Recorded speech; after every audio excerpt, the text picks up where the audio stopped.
제가 개인적으로 생각하는 스타트업이 대기업을 이기는 방법은 속도와 짜침인 것 같아요. 우선 속도에 대해서 말씀드리면 문제를 어떻게 더 잘 팬시하게 풀고 어떻게 사용자들한테 경험을 주냐, 이게 모든 비즈니스에 있어서 저는 기본이라 생각하고 기업과 문제를 푸는 사람들의 일이라고 생각을 하거든요. 근데 스타트업들은 대기업과 다르게 소수의 인력이 정말 빠르게 2배, 3배 일을 할 수 있는 환경이어서 정말 빠르게 그 문제를 포착하고 풀기 위해서 어떠한 프로세스나 보고도 없이 문제를 풀기 위한 해결 방법을 실행해 볼 수 있다 라는 그 강점이 첫 번째로 있는 것 같고, 두 번째 짜침은 그래서 그 문제를 풀기 위해서 무엇이든 할 수 있다는 게 스타트업의 무기인 것 같아요. 대기업들은 고려해야 될 게 많거든요. 대기업으로서 지켜야 되는 리스크, 거버넌스, 컴플라이언스부터 시작해서 프로세스를 만들어야 되고, 사업을 영위하기 위해서 사업장을 빌려야 되고, 이걸 자동화해서 최대한 효율화해야 되고 이러는 건데, 저는 스타트업이라면 문제를 진짜 해결하고 싶으면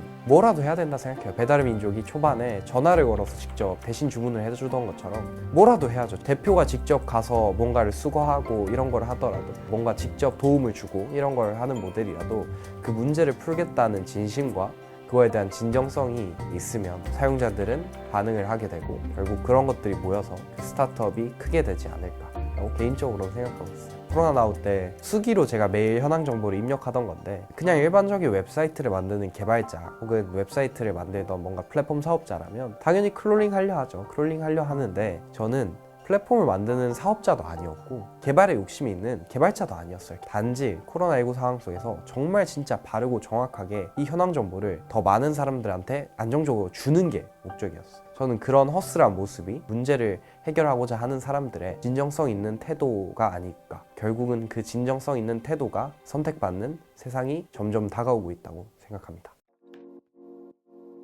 제가 생각하는 사실 젊음은 기회가 많다, 그리고 계단을 하나씩 올라갈 수 있다라는 것에 대한 이점인 것 같아요. 사실 젊지 않아도 창업을 해서 아니면 제품을 만들어서 브랜드를 만들어서 성공할 수 있고, 당연히 그 사람이 노력하는 것에 따라서 달라질 거라 생각하는데, 젊다는 거는 그 성공의 계단을 조금 하나하나씩 올라가 볼 수 있는 축복 같은 기회인 것 같아요. 저 같은 경우는 사실 이전까지 걸어온 길들을 보면 정말 하나하나씩 작은 성공들을 맛보면서 계단을 올라왔다고 생각을 하거든요. 제가 이렇게 계속 계단을 올라가고 꽃교 알람 같은 제품을 만들고 투스와 같은 곳을 다니고 이렇게 하는 경험들이 조금씩 쌓이다 보면 정말 더 큰 일들을 할 수 있다, 그리고 큰 성공을 맛볼 수 있다 라는 생각이 있고요. 만약 제가 젊지 않았다면 똑같은 기회가 주어져도 그 계단을 2칸씩 3칸씩 점프해야 된다라는 게 있을 것 같다. 제가 투스를 가지 못했고 코로나우를 만들지 못했는데 꽃교 알람 같은 제품을 만들고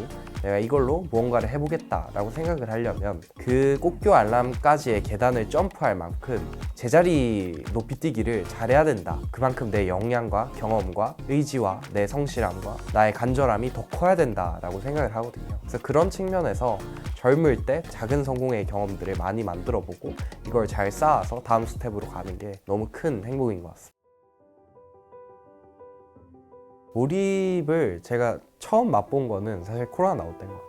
제가 코로나 나올 때 거의 반년 이상을 매일 막 수기짓게 한다고 아침에 일찍 일어나고 새벽에 서비스 업데이트하고 제품 개선하고 막 코드 수정하고 이런 것들을 거의 반년 동안 했는데 한 번도 힘들다고 생각을 한 적이 없어요. 사실 지금 돌이켜보면 내가 그걸 어떻게 했지 생각을 정말 많이 하는데, 그 당시엔 힘들 줄도 몰랐고, 소위 말해서 CX죠. 이제 사람들의 얘기들, 이런 기능을 고쳐달라 했는데 고쳐주셔서 너무 감사해요, 이런 목소리들을 들으니까 제가 그냥 힘든지도 모르고 했던 것 같아요. 그게 가장 제가 처음 느꼈던 몰입의 경험이고, 한번 그렇게 몰입을 하고 성취, 행복, 성공 그런 것들을 느끼게 되니까 계속 몰입하게 되더라고요. 내가 풀고자 하는 문제, 잘 주고 싶은 경험들을 더 잘 만들고 더 탁월하게 하기 위해서 끊임없이 계속 몰입하고자 하고, 그 몰입하는 과정에서 만나는 여정들이 너무 색다르고 그 자체가 정말 여정의 보상인 것 같아요. 몰입을 할 수 있는 그 원인을 조금 분석해보면 무언가 내가 해야 될 이유가 있다, 이 시대를 살면서 꼭 풀어야 될 문제가 있다, 내가 이미 성공을 맛봤고 이 몰입 끝에는 어떤 보상이 오는지 너무 잘 알고 있다, 이 몰입을 하기 위해서 나를 믿어주고 지지해주고 이 서비스를 써주는 사람들이 있고 조직들이 있다,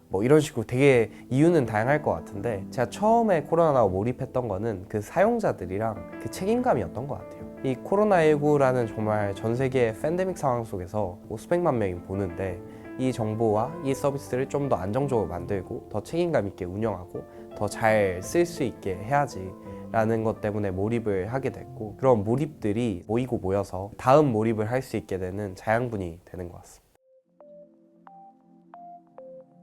사실 뭐 진로를 찾으려면 다양한 분야에서 작은 성공들을 맛봐봐야 된다 생각해요. 자기가 대충 어느 바운더리에서 관심이 있는지는 알 거라고 생각하거든요. 그런 것 사이에서 조금씩 그 분야를 체험해 봐야 된다고 생각해요. 그 체험의 수준이 그냥 뭐 키자니아 가서 진로 체험을 해라 이런 게 아니라 내가 이 분야에 진짜 들어왔다가 나갈 만한 그런 작은 성공의 경험을 만들어야 된다고 생각해요. 예를 들어 내가 음악을 정말 하고 싶으면 음악을 정말 잘 준비해가지고 사운드 클라우드에 올리고 정말 내가 음악가가 된 것처럼 릴리즈 해보고, 이 과정에서 내가 너무 행복했고 그리고 올리고 나니까 성취가 너무 크고 내가 이 일을 계속하고 싶고 이런 게 드는지, 그런 것들을 하다 보면 진로를 찾게 되는 것 같아요. 제가 코딩을 좋아하진 않고 수학도 좋아하지 않는데 코딩과 수학과 기술과 과학을 써서 그게 이제 문제가 풀렸을 때 느끼는 제 희열, 그리고 그 과정에서 제가 얻게 되는 제 생각들이 아, 내가 문제 푸는 걸 좋아하는 사람이구나 라고 느끼게 되는 것 같아요.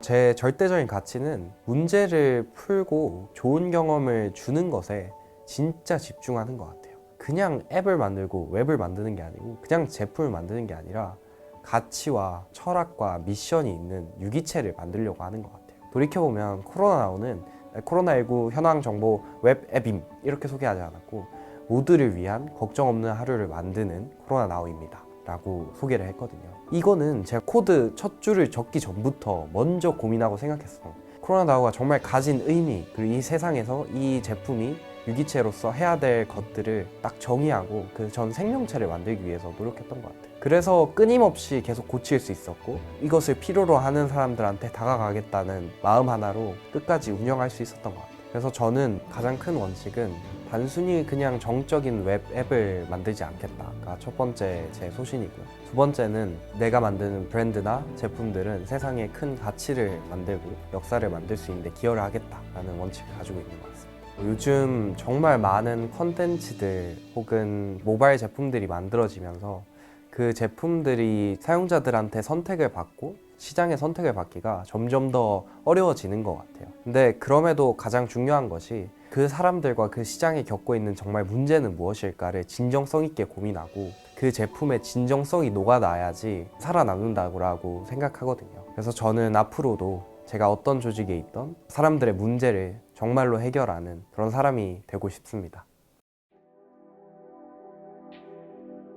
저 끊임없이 약간 성장을 갈망한다라는 얘기를 많이 듣거든요. 계속 성장하려고 하고 주변에서 보기에 뭐 이렇게 계속 새로운 걸 하냐라고 말씀하시는데, 사실 생각해보면 성장에 대한 욕심이 있는 게 아니라 내가 이전에 맛봤던 성취와 성공에 대한 자신감과 그걸 한 번 더 겪고 싶다라는 갈증인 것 같아요. 한 번 작은 성공들과 성취를 해보니까 내가 다음 문제를 더 잘 풀 수 있겠다라는 자신감이 확실히 생기는 것 같고, 그래서 전 계속 그냥 그런 문제들을 풀면서 그 과정에서 겪게 되는 다양한 에피소드들, 좌절들, 성공들, 실패들, 막 밤샘들 모든 것들을 다 사랑하고 다음 성취, 성공을 맛보기 위해서 계속 도전하고 그 사이클이 반복되다 보니까 다른 사람들이 보기에는 뭐 거의 성장하는 괴물처럼 쭉쭉쭉 계속 커리어가 쌓이게 되고 더 큰 문제들을 해결하고 다루는 뭔가 시장의 규모, MS들도 달라지는 것 같다고 생각하고 있어요. 제 이야기는 여기까지고요. 제가 이제 토스 유튜브에 올해 4, 5월부터 토스에서 새로 만들게 되는 디시전 게임에 이제 MC로 출연하게 되는데요. 제품의 전략과 탁월한 실행, 다양한 문제 해결에 대한 얘기들이 오고 갈 예정이니 많은 관심 부탁드립니다. 이상 세상에 있는 문제를 풀고자 하는 도전자 최영빈이었습니다. 감사합니다. 아파트가 나온 지 한 일주일 정도 됐을 때고 샤워를 하고 있었는데 문득 아파트 뮤비를 캐릭터는 레고로 해서 스톱모션의 특성을 가져가되 그 아파트 특유의 연출을 따라하면 재밌을 것 같다라고 생각이 들었어요. 마침 아파트 뮤비가 2D 소스도 많이 있었고 심지어 캘리그라피도 종종 나와서 딱 주변에 2D 잘하는 친구와 캘리그라피 잘하는 친구가 딱 있었던 거예요. 바로 물을 끄고 친구에게 전화를 했어요. 일주일 안에 만들 수 있겠어? 라고 물어보니까 친구가 좋대요. 인스타그램에 올리자마자 생각보다 반응이 좋아서 첫 번째로 놀랐고요. 그리고 가장 놀랐던 건 유튜브 조회수가 정말 많이 오르게 되어서 850만 회 정도 나온 걸로 알고 있습니다.